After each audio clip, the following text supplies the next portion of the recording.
Good morning to all of you. आज का topic budget के कंपोनेंट्स। कल जो हमने बजट के बारे में कि आखिर बजट क्या है ये डिस्कस किया था।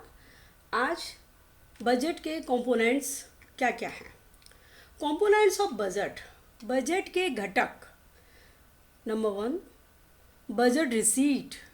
बजट में आखिर क्या क्या होता है? बजट की प्राप्तियाँ। Second one, budget expenditure, budget व्यय। अब बच्चों, budget receipt, what do you mean by budget receipt? Budget प्राप्तियों से आप क्या समझते हैं? Budget receipt refers to the estimated money receipt of the government from all sources during a given fiscal year. Budget receipt, budget प्राप्ति से अभिप्राय एक वित्तीय वर्ष में सरकार को सभी स्रोतों से प्राप्त होने वाली अनुमानित मौद्रिक आय से है। अनुमानित मीन्स एस्टिमेटेड, एग्जैक्ट नहीं है, ये अनुमानित है क्योंकि आगे आने वाले वर्ष के लिए है।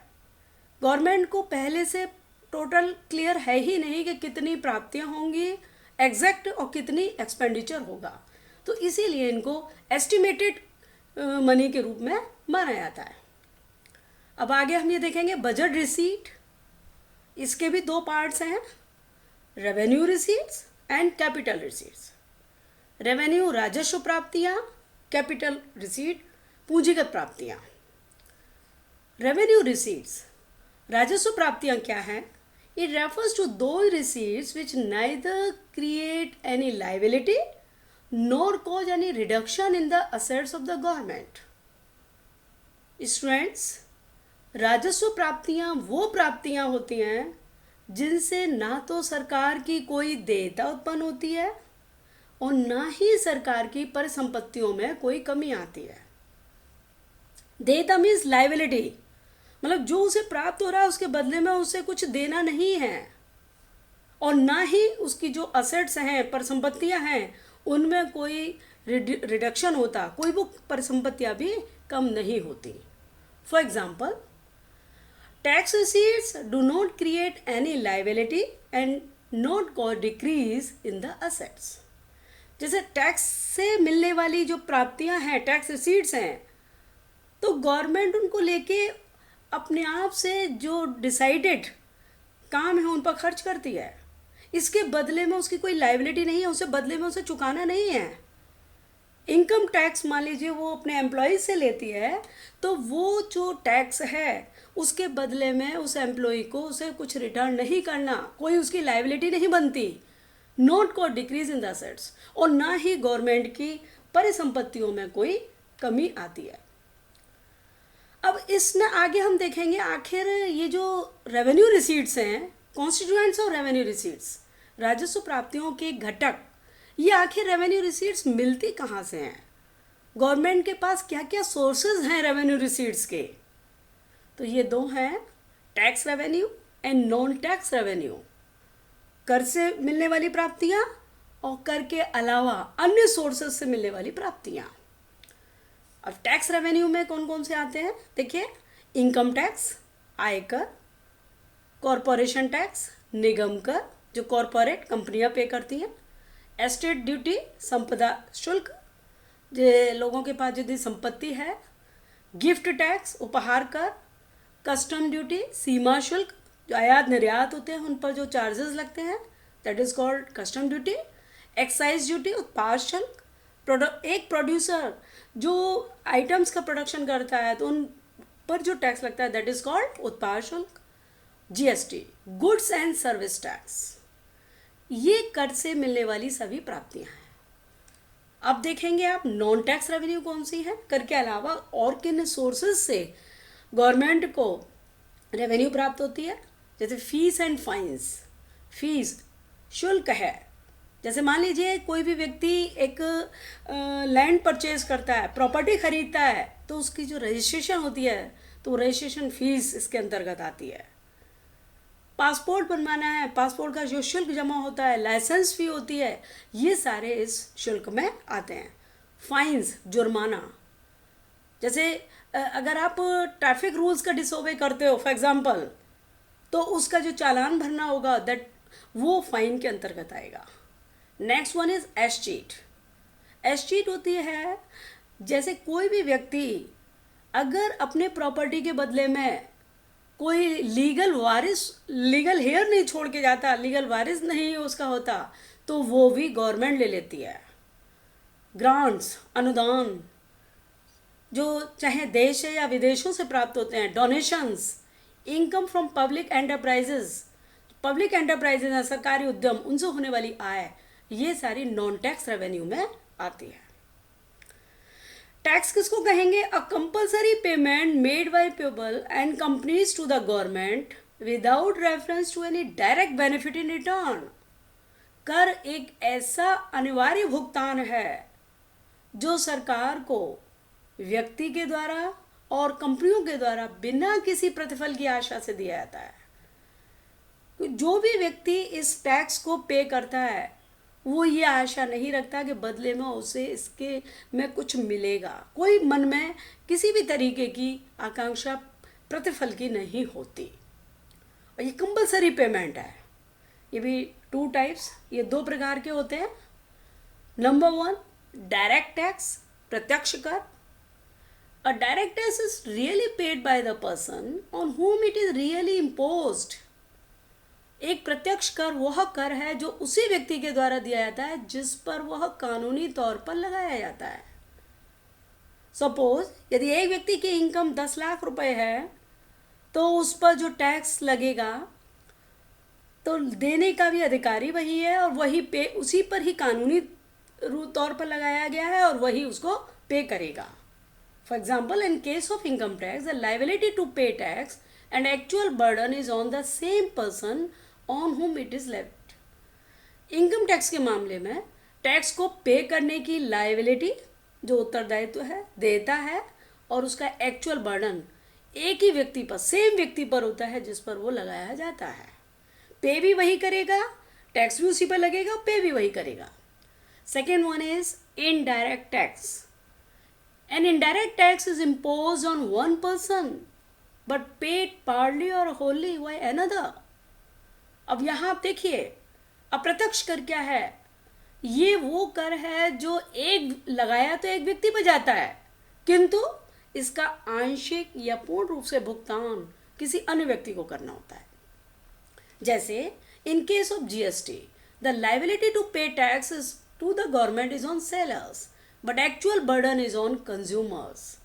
जीएसटी के केस में, गुड्स एंड सर्विसेज के टैक्स में, वस्तु और सेवा कर के टैक्स में जो गवर्नमेंट टैक्स पे करने की लायबिलिटी देती है सेलर्स पर, विक्रेता पर, लेकिन इसका वास्तविक भार खरीदने वाले ग्राहक पर पड़ता है। जैसे सपोज करिए किसी भी प्रोड्यूसर ने गेहूं का प्रोडक्शन किया और उस पर जीएसटी लगा, तो जीएसटी लगाया गया तो प्रोड्यूसर के ऊपर, लेकिन वो जो कंज्यूमर खरीदने गया उससे जीएसटी वसूल करता है। तो इस तरीके से अप्रत्यक्ष कर वो कर है जो एक लगाया एक व्यक्ति पे जाता है किंतु उसका आंशिक या पूर्ण रूप से भुगतान किसी दूसरे व्यक्ति को करना होता है। तो ये थी हमारी revenue receipts. Next one, capital receipts. पूंजीगत प्राप्तियां क्या हैं? Capital receipts are those receipts of the government which either create a liability or lead to reduction in assets। पूंजीगत प्राप्तियां वो प्राप्तियां हैं जिनसे या तो सरकार की देयता उत्पन्न होती है और या परिसंपत्तियां कम होती हैं। मतलब कैपिटल जो मिलेगी या तो गवर्नमेंट को उसको वापस बाद में पे करना होगा और या उसकी जो असेट्स हैं, जो उसकी परिसंपत्तियां हैं वो कम हो जाएंगी। फॉर एग्जाम्पल बोरोइंग्स, जैसे उधार लिया गवर्नमेंट ने, ये कैपिटल रिसीट है, पूंजीगत प्राप्ति है। क्यों? It leads to increase in the liability of the government, क्योंकि ये गवर्नमेंट की देयता में वृद्धि करती है, गवर्नमेंट की लायबिलिटी बन जाती है, गवर्नमेंट को आगे इसे चुकाना है, वापस करना है। Next one is receives from the sale of shares of public enterprises. किसी भी पब्लिक एंटरप्राइज के उद्यम के जो उद्यम क्रम है, पब्लिक सेक्टर है, उसके शेयर्स की बिक्री से प्राप्त रिसीट्स, प्राप्तियां, ये भी क्या है, कैपिटल रिसीट्स हैं। ये भी पूंजीगत प्राप्ति है। ये क्यों है? It leads to reduction in the assets of the government, क्योंकि जो शेयर्स हैं वो गवर्नमेंट की असेट है। अब वो गवर्नमेंट उनको बेच के रिसीट जो आ रही है, उसके बाद जो पूंजीगत प्राप्ति कर रही है, जो पूंजी उसको उसके बदले में मिल रही है, तो उससे क्या है, उसकी संपत्ति में कमी आई है, उसके शेयर कम हो गए। उसे मान लीजिए 1000 शेयर लिए, वो 1000 शेयर की संपत्ति का मालिक था, लेकिन बेचने के बाद वो ज़ीरो बैलेंस रहा था, उसकी परिसंपत्ति कम हो गई। अब यहाँ हम इसमें देखेंगे कि सोर्सेज ऑफ कैपिटल रिसीट्स, पूंजीगत प्राप्तियां आखिर कहाँ से प्राप्त होती हैं, इनके जो कैपिटल रिसीट्स हैं इनके सोर्सेज क्या हैं। नंबर 1, बोरोइंग्स, उधार, funds raise by the government to meet excess expenditure. Government का जो रिसीट से ज़्यादा खर्चा हो गया, जो उसे प्राप्तियां हुई थी, उससे जो अतिरिक्त व्यय हुआ, उसको पूरा करने के लिए गवर्नमेंट फंड्स उठाती है, उधार ले लेती है। जैसे ओपन मार्केट से ले लिया, पब्लिक से, प्रतिभूतियों के रूप में, आरबीआई से, रिजर्व बैंक ऑफ इंडिया से, फॉरेन गवर्नमेंट से, इंटरनेशनल इंस्टीट्यूशन से, इंटरनेशनल इंस्टीट्यूशन जैसे आईएमएफ, इंटरनेशनल मॉनेटरी फंड, ये भी फंड प्रोवाइड करते हैं। तो ये इन सभी इंस्टीट्यूशन से जो फंड उधार लेती है वो क्या है, कैपिटल रिसीट्स, पूंजीगत प्राप्तियां, as a created liability for the government. अब इनको कैपिटल रिसीट्स क्यों कहते हैं, रेवेन्यू रिसीट क्यों नहीं कहते? क्योंकि as a created liability for the government, ये गवर्नमेंट के लिए देयता उत्पन्न करती है, गवर्नमेंट को बाद में इन्हें चुकाना है with interest. Second one is recovery of loans, ऋणों की वसूली। Capital receipts as it reduces the assets of the government, ये भी कैपिटल रिसीट्स है, क्योंकि ये गवर्नमेंट की असेट्स को कम करती है। Government grants various loans to state government and union territory, क्योंकि गवर्नमेंट जो सेंट्रल गवर्नमेंट है वो स्टेट गवर्नमेंट को या यूनियन टेरिटरी जो हमारे केंद्र शासित प्रदेश हैं उनको विभिन्न प्रकार के लोन देती है। तो उनके लिए इस प्रकार के लोन प्रोवाइड करने के लिए गवर्नमेंट की परिसंपत्तियां भी कम हो जाती हैं। तो ये भी recovery of loans is also called capital receipts, क्योंकि ये सरकार की परिसंपत्तियों को कम करती है। सरकार, ये तो क्लियर है कि जो भी गवर्नमेंट है, केंद्र सरकार है, ये राज्य सरकार को और केंद्र शासित प्रदेश को विपत्ति के समय जब भी उन्हें आवश्यकता हो विभिन्न प्रकार के ऋण प्रदान करती है। Third one is other receipts, अन्य प्राप्तियां। अन्य प्राप्तियों के अंतर्गत जैसे small savings of post office की लघु बचतें, छोटी छोटी बचत, डिपॉजिट्स एज एनएससी, जो नेशनल सर्टिफिकेट है उनके रूप में डिपॉजिट्स, डिसइन्वेस्टमेंट, विनिवेश, सेलिंग अ पार्ट और the whole of the shares of PSU, जो पब्लिक सेक्टर अंडरटेकिंग्स हैं, सार्वजनिक उपक्रमों के आंशिक या पूर्ण शेयर बेचना, ये अदर रिसीट्स में आते हैं। अब मान लीजिए किसी ने पैसे देकर के 5 लाख या 4 लाख के एनएससी खरीद लिए, नेशनल सर्टिफिकेट खरीद लिए, लेकिन ऐसा नहीं है कि ये पोस्ट ऑफिस को पैसा दिया तो वो पोस्ट ऑफिस की लाइबिलिटी बन जाती है, गवर्नमेंट की लाइबिलिटी बन जाती है। वो इंटरेस्ट भी देते हैं और ग्राहक के मांगने पर वो उसका पैसा भी उन्हें लौटाना होता है। और विनिवेश, ये जैसे पब्लिक सेक्टर अंडरटेकिंग्स जो सार्वजनिक उपक्रम हैं उनके शेयर्स, सभी शेयर्स को या उनके कुछ पार्ट्स को आंशिक रूप से बेचना, तो ये भी हमारे अदर रिसीट्स में आती हैं। ये कैपिटल रिसीट्स के सोर्सेस हैं। अब आगे हमने रेवेन्यू रिसीट्स, कैपिटल रिसीट्स ये पढ़ लिया। नेक्स्ट कॉन्सेप्ट है बजट एक्सपेंडिचर। पहले बजट रिसीट था जिसके 2 पार्ट्स हैं, revenue receipts and capital receipts. अब आपका बजट एक्सपेंडिचर, बजट व्यय, it refers to the estimated expenditure of the government during a fiscal year. Budget व्यय से अभिप्राय एक वित्तीय वर्ष में सरकार के अनुमानित व्यय से है। एक फाइनेंशियल ईयर में जो उस गवर्नमेंट ने एस्टिमेट लगाया हुआ है कि उसका इतना खर्चा होगा, वो बजट एक्सपेंडिचर में आता है। ये भी 2 प्रकार का है। नंबर 1 रेवेन्यू एक्सपेंडिचर और number 2 capital expenditure. Revenue expenditure राजस्व व्यय। Revenue expenditure refers to estimated expenditure of the government in a fiscal year which doesn't either create assets or cause reduction in liabilities. राजस्व व्यय से अभिप्राय सरकार द्वारा एक वित्तीय वर्ष में किए जाने वाले उस अनुमानित व्यय से है जिसके फलस्वरूप ना तो सरकार की परिसंपत्तियों का निर्माण होता है और ना ही देयता में कमी आती है। कहने का तात्पर्य यह है कि जो रेवेन्यू एक्सपेंडिचर हुआ, राजस्व व्यय हुआ, उससे ना तो गवर्नमेंट किसी भी तरीके से कोई असेट खरीद सकती, परिसंपत्ति नहीं बन सकती, और ना ही पिछले लिए हुए लोन या उधार के को कोई रिपेमेंट की फैसिलिटी है जिससे उसकी देयता में कमी आए। जैसे फॉर एग्जांपल सैलरी अगर उसने एम्प्लॉयज़ को दी हुई है गवर्नमेंट ने, तो उसके बदले में वो ना तो कोई परिसंपत्तियों का निर्माण करेगा, ना उसकी कोई लाइबिलिटी में कमी आएगी। वो तो जो एम्प्लॉयज़ को दे दिया, दैट्स ऑल। इंटरेस्ट, जो लोन लिया हुआ है उस पर इंटरेस्ट अगर पे किया है तो ये भी रेवेन्यू एक्सपेंडिचर का ही पार्ट है, क्योंकि इंटरेस्ट से उसकी लाइबिलिटी में कमी नहीं आएगी। पेंशन, ये भी आपका रेवेन्यू एक्सपेंडिचर है। Second one is capital expenditure, पूंजीगत व्यय। Capital expenditure refers to the estimated expenditure of the government in a fiscal year, which creates assets or causes a reduction in liabilities.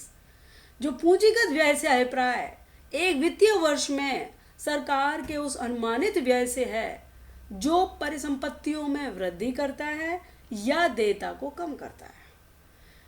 जहां भी government capital expenditure करेगी तो उससे दो तरीके के लाभ गवर्नमेंट को होंगे। या तो उसकी संपत्ति, उसकी परिसंपत्तियां, उसके एसेट्स में वृद्धि होगी, वो कोई ना कोई एसेट्स को खरीदेगा, या उसकी जो लाइबिलिटी है, जो देयता है, जो उसकी देनदारी है, या जो उसने उधार या लोन लिया हुआ है, उसमें कमी आएगी। For example, construction of metro is a capital expenditure as it leads to creation of an asset. जैसे मेट्रो का निर्माण, इस पे जितना भी खर्च गवर्नमेंट ने किया हुआ है ये कैपिटल एक्सपेंडिचर है, क्योंकि ये इससे एक असेट का निर्माण होता है। गवर्नमेंट की संपत्ति बन गई, गवर्नमेंट के पास विभिन्न डिस्टेंस, विभिन्न डायरेक्शन में जाने वाली मेट्रो उसके पास है, परिसंपत्ति के रूप में है।